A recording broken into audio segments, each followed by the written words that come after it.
በቅድሚያ እንግዲህ በተለይ በሰሜን አማራ ቀጠና ጎንደር ዙሪያ ደብረታቦር ደቡብ ጎንደር ላይ የሚደረጉ ውጊያዎችን የተመለከተ ነው። በተለይ ዛሬ ማለዳ ላይ የአፋብን የህዝብ ግንኙነት ኃላፊ አርበኛ አስረስ ማረ ባጋራው ጽሁፍ በተለይ በውጊያ የተሸነፈው አገዛዝ በንጹሃን ላይ የድሮን ቦምቦችን በማዝነብ የጦር ወንጀል በመፈጸም ላይ ይገኛል ሲል ገልጿል። በአማራ ፋኖ ብሔራዊ ንቅናቄ የበላይ ዘለቀ እዝና የጎንደር ጠቅላይ ግዛት እዝ በፈጸሙት ልዩ ተጋድሎ ከደቡብና ማዕከላዊ ጎንደር በርካታ ወረዳዎች የተጠራረገ አገዛዙ ሰራዊት መሬት ይዞ መዋጋት ሲሳነውና ከፍተኛ መፍረክረክ ሲደርስበት ታይቷል ብሏል።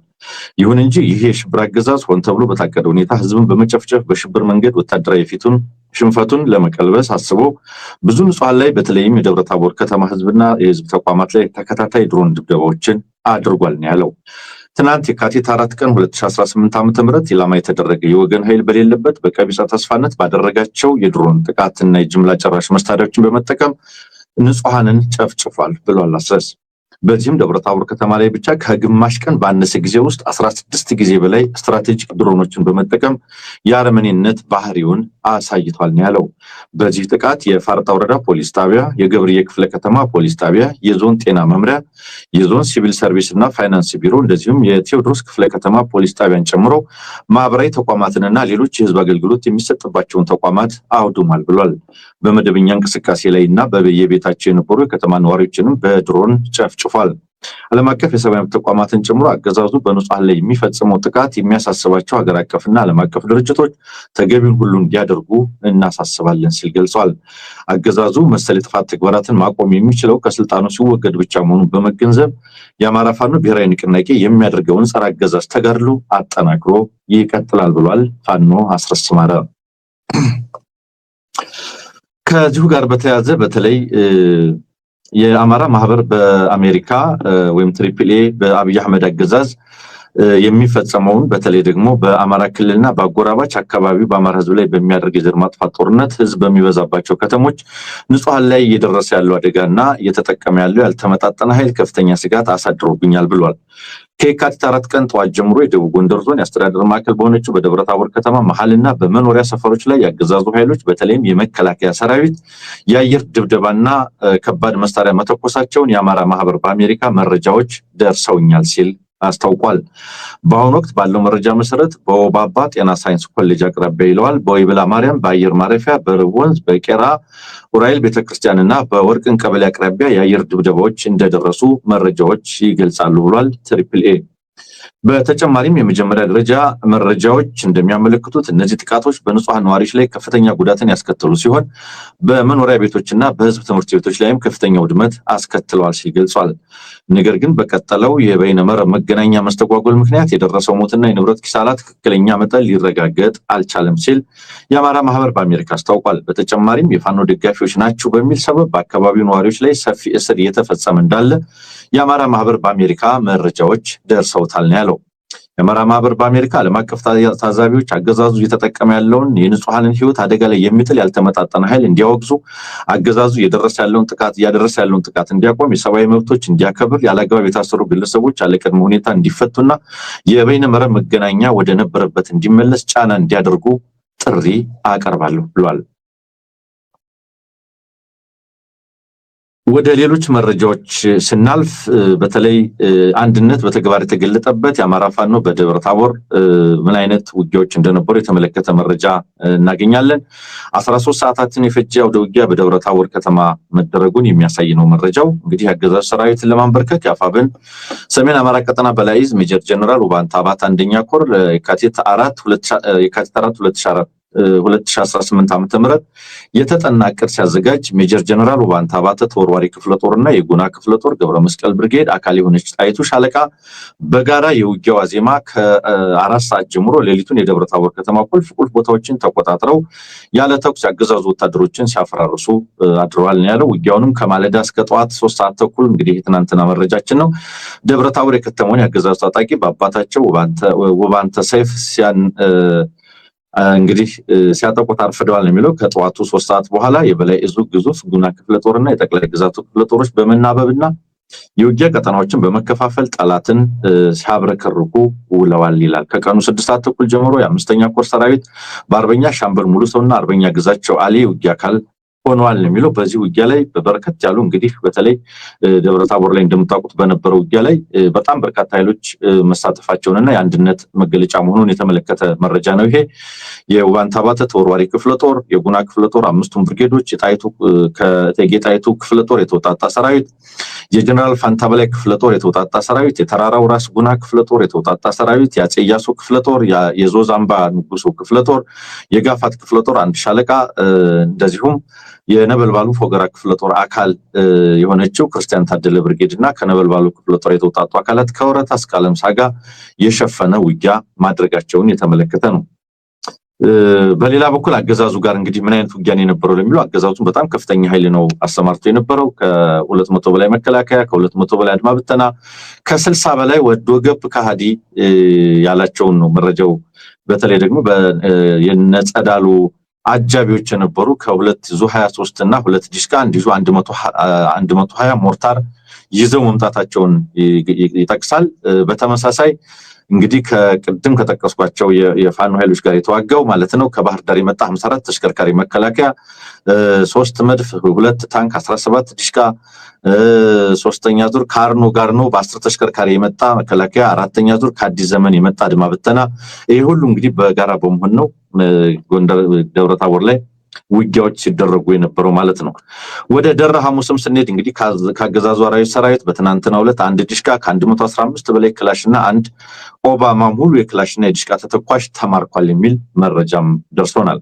ወደ አፋብን ሸዋ ጠቅላይ ግዛት እዝ ስንሻገር የካቲት 5 የተደረገ የአውደ ውጊያ ውሎ መረጃ ደርሶናል። በተለይም የአገዛዙ ኃይል በዚህ ቀጠና ላይ ኢንተርኔት እና በንመረብ አጠቃላይ በማጥፋት የአየር ወለድ ኃይል አሰማርቶ ነበረ። ከኬሚሴም የገባ ሌላ ዘራፊ ኃይል በጥምረት በሸዋ ሕዝብ ላይ ንጹሃን ላይ ያነጣጠረ ጥቃት ፈጽሞ በርካታ ሴትና ሕጻናት እንዲሁም ገበሬዎችን ረሽኗል ይላል መረጃው። የገበሬን እህልና የቤት ቁሳቁሶችን ዘርፏል። የመኖሪያ ቤቶችን አቃጥሏል። ስርዓቱ በይፋት ምድር በንጹሃኖች ላይ ያልፈጸመው ግፍ የለም ይላል መረጃው። ወገኑ ለመታደግ በየአቅጣጫው ሲዋደቅ የነበረው የሸዋ ጠቅላይ ግዛት እዝ ተናዳፊ ሰራዊት በጠላት አየር ወለድ ኮማንዶ ላይ ትልቅ ኪሳራ አድርሶበታል ነው የሚለው። በተለይም በዚህ ውጊያ ላይ በተለይ ይፋትና ጥሙጋ አውራጃ የለን ተራራ ሰፍሮ የነበረ የብልጽግና መራሹ ሰራዊት ላይ የመሐመድ ቢሆነ የኮር ደጃዝማች ተሰማ እርገጤና ወንዱ አስቻለው ደሴ ክፍለ ጦር የተውጣጡ 2 ሻለቆች እንዲሁም የኮሩ ቃኝ የአርበኞች ፋኖ ጦር የሆነው መሐመድ ስንዴው ብርጌድ ቃኞች በሁለት አቅጣጫ በመግባት የካቲት 4 ከቀኑ 10 ሰዓት ተኩል እስከ ምሽቱ 2 ሰዓት ድረስ ለአስጨራሽ ትንቅንቅ በማድረግ በጠላት አየር ወለድ ላይ ከፍተኛ ኪሳራ አድርሰውበታል ይላል። በዚህም በጠላት ተይዘው ከነበሩት የይፋት ከተሞች አንዷ የለን ስትሆን የመሐመድ ቢሆነ የኮር የደጃች ተሰማ እርገጤ ክፍለ ጦርና ከወንዱ አስቻለው ደሴ ክፍለ ጦር የተውጣጡ ሻለቆችና የኮሩ ቃኝ በቅንጅት በጠላት አየር ወለድ ላይ በሰነዘሩበት የከረረ ማጥቃት ጠላት በአየር መቃወሚያና በሞርታር ሽፋን በመስጠት ያለውን ኃይል ከየለን ሰብስቦ እንዲወጣ አድርገውታል ይላል። ጠላት በደረሰበት ጉዳት መሰረት በውጊያው 22 አየር ወለድ ኮማንዶ ተደምስሷል። 2 አይሱዙ መኪና ሙሉ ቁስለኛ ጭኖ ሸዋሮቢት ይፋት ሆስፒታል የሲቪል ጽኑ ህሙማንን ታካሚዎችን ከሆስፒታል አስወጥቶ ሆስፒታሉን በራሱ አየር ወለድ ቁስለኞች አጨናንቆታል ነው የሚለው መረጃው። ወደ አፋብን ምስራቅ አማራ ቀጠና ስንሄድ ምስራቅ አማራ ኮር 1 ሐውጃኖ ክፍለ ጦር ንጉስ ቸኮለ ሻለቃ የተደረገ የመታሰቢያ የቃል ኪዳን ፕሮግራም መኖሩን የተመለከተ ነው። በሐውጃኖ ክፍለ ጦር ስር የሚገኘው 3ኛ ሻለቃ ንጉስ ቸኮለ ሻለቃ በታላቅ ወታደራዊ ስነ ስርዓት ላለፉት 3 ዓመታት ለአማራ ህልውና ሲሉ ውድ ህይወታቸውን የገበሩ የጀግኖች ዝክረ ሰማዕት አካሂዷል ነው። ይህ ፕሮግራም የሀዘን መግለጫ ሳይሆን ጀግና ይሰዋል ትግል ይቀጥላል የሚል የጸና እምነት በተግባር የተረጋገጠበት የታሪክ መድረክ ሆኖ መዋሉን የተመለከተ መረጃ ነው። ስለሆነም በተለይ አዲስ መንፈስና የቃል ኪዳን መታደስ የተደረገበት የዓላማ ጽናት፣ አዲስ መንፈስ፣ መስዋዕትነት ይህንን የመሰለና የጓዶቻችንን ዓላማ ግብ እናደርሳለን የሚል ቃል ኪዳን ፕሮግራም መካሄዱን የተመለከተ መረጃ ነው። በሌላ በኩል እንግዲህ እዛው ምስራቅ ቀጠና ላይ ጀንበር የጠለቀችበትና ጣረሙት ላይ ያለው የብልጽግና የመጨረሻ ያለውን እርምጃ እየወሰደ ንጹሃንን እየጨፈጨፈ ንብረትም እያወደመ ነው ይላል መረጃ። ሽንፈትን በተግባር የተረዳው ተረኛ ስብስብ እኔ ከሞትኩ ሰርዶ አይብቀል ነውና የቻልኩትን ያገኘሁትን የአማራና አማራ አጥፍቼ ነው በማለት አጥፍቶ ለመጥፋት አመታቶች አስቆጥሯል። ዛሬ ግብዓተ ምሕረቱ ሲቃረብ ደግሞ በክፋት ላይ ክፋት፣ በጭካኔ ላይ አረመኔነቱን በንጹሃን ላይ እያሳየ ይገኛል ይላል። በዛሬው ዕለት ደቡብ ወሎ ወረኢሉ ወረዳ ላይ የሶስት አርሶ አደሮች ቤት ከነሙሉ ንብረቱ ቤንዚን አርከፍክፎ አቃጥሏል። ቤት ንብረት የተቃጠለባቸው አርሶ አደሮችን ስም በመጥቀስ ይህንን መረጃ አድርሰውናል። አቶ አያሌው አህመድ 2 ቆርቆሮ ቤት፣ አቶ አሊ ኢማም 3 ቆርቆሮ ቤት፣ አቶ ከበደ መሐሙድ 2 ቆርቆሮ ቤታቸው ሶስቱም አርሶ አደር ከነሙሉ ንብረቱ በሀገር አፍራሹ አገዛዝ ጦር መውደሙን የተመለከተ መረጃ ነው ያለው። ስለዚህ ይሄ አማራን የማጥፋት የማቆርቆዝና የማዳከም ልዩ ተልዕኮ ነው በማለት መረጃውን አድርሶናል። ወደ ምዕራብ ቀጠና ስንሄድ በርከት ያሉ የአውደ ውጊያ መረጃዎች ከትናንትና ጀምሮ ቀጥለዋል። በተለይ 102ኛ ኮር በርካታ ቀጠናን ማስለቀቁን የተመለከተው መረጃ ሰሞኑን ከነበሩት መካከል ነው። በባህር ዳር ዙሪያ በተደረገ ወታደራዊ ክንውን ጢስ አባይ፣ ዳና ማርያም፣ አንዳሳ፣ ጎንባት ሲለቀቁ በአዲት ቀጠና ደግሞ ዴንሳ ባታ ከአረመኔው ሰራዊት ነፃ ሆኗል ይላል። ሌላኛው 206ኛ ኮር ጃማ ከተማ ላይ ድል ተቀናጅቷል። በአንበር ከተማ በቅርብ ርቀት በምትገኘው ጃማ ከተማ ላይ ጥቃት የፈጸመው 34ኛ ክፍለ ጦር ድል ተቀናጅቷል የሚለው በውጊያው የወረዳ አመራር የሆነው አዲሱ ዓለምነህን ጨምሮ በርካቶችን መደምሰስ ተችሏል ይላል። ጠላት በደረሰበት ምት ምክንያት የከዳ ፋኖን እየተቀላቀለ ስለመሆኑም ከዚያው ቀጠና ያገኘነው መረጃ ያሳያል።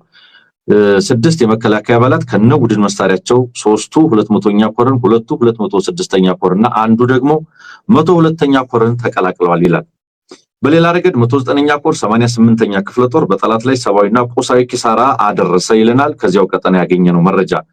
በትናንትናው ዕለት በከቡሬ ዙሪያ ወረዳ ቁጭ ከተማ የመሸገው ያገዛዙ ኃይል ወደ ወንበርማ ወረዳ ወይንም ማቀበሌ የተለመደ አርሶ አደሩ ላይ የዘረፋ ተግባር ለመፈጸም ከንጋቱ 11 ተኩል ጀምሮ ተንቀሳቅሷል። ነገር ግን የጠላት መቅጫ ይበገሬው አፋብን ቴዎድሮስ ኮር 109ኛ ኮር 88ኛ ክፍለ ጦር በፈርጣማ ክንዱ አቅምሶና ደቁሶ እያሯሯጠ መልሶታል ይላል መረጃችን።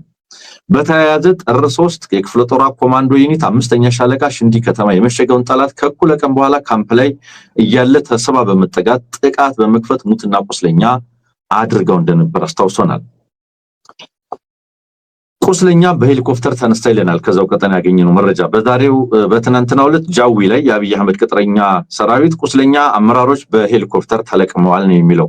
ለ8 ተከታታይ ቀናት በጀግኖች አማራ ፋኖ ብርቱ ክንድ የተወቃው የአብይ ወንበር አስጠባቂ ሰራዊት አመራሮች ለጊዜው ከሞት የተረፉት ቁስለኞች መውጫ አጥተው በሄሊኮፕተር ተነስተው ተወስደዋል ነው የሚለው። እንግዲህ ተመልካቾች ሰሞኑን በጣም ጠንከር ያለ ውጊያ በዚህ በጃዊ አካባቢ እየተደረገ እንደሆነ ታውቃላችሁ። በጣም በርካታ መሳሪያና የሰው ኃይል ጉዳት ነው አገዛዙ ላይ የደረሰው። ፋኖ በጣም በርከት ያለ የጦር መሳሪያ ገቢ ማድረግ መቻሉን ሰሞኑን ስናቀርባቸው ከነበሩት መረጃዎች ትረዳላችሁ። በአዋበል ወረዳም ስልጠናና ክህሎት ምክትል ኃላፊ አዲሱ ዓለምነህ በተገደለበት ውሎ 206ኛ ኮር 34ኛ ክፍለ ጦር ማምሻውን ድል ተቀናጅቷል የሚል ነው መረጃው።